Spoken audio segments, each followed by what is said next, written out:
Kaixo, egidura zirkularrarekin jarraitzeko, hasiko gara aztertzen errazen dana. Egidura zirkular uniformea. Abiadura angeluarra konstante izango da, hemen.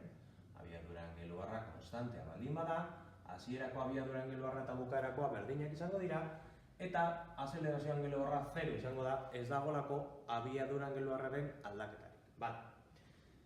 Kalkulatuko dugu nola atera daiteke angeluaren aldaketa, eta kalkulatuko dugu abiadura, kasu honetan, konstantea denez, ez dugu kalkula handirik egin behar.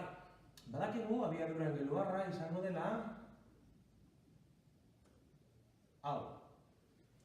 Zeinenaren aldatzen den tarte batean, edo nolako aldaketa daukan denbora tarte batean, angeluak. Orduan, egiten badugu, W badela, bukaerako angelua, ken hasierako angelua, zati bukaerako denbora, ken hasierako denbora, gauza berbera direlako, eta suposatzen badugu, hasierako denbora 0 dela, ez naizelako hasi kontatzen eta egiten dudana da, amendik pasatzen denean, kronometroa jartzen dut martxan eta ikusten dut zenbat denbora behar duen puntu batera jateko.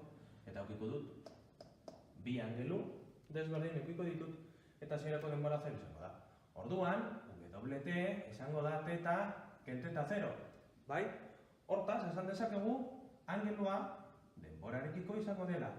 Hasieran zeukan angelua, hasi daitekelako adibidez hemen mugimendua, hemen daukagu T0 berdin 0, eta denbora tarte bat pasain da, eta heldu da ona. Bai?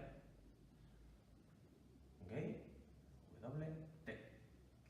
Zer esan nahi du honek? Zein puntutan egongo da denbora tarte bat pasata?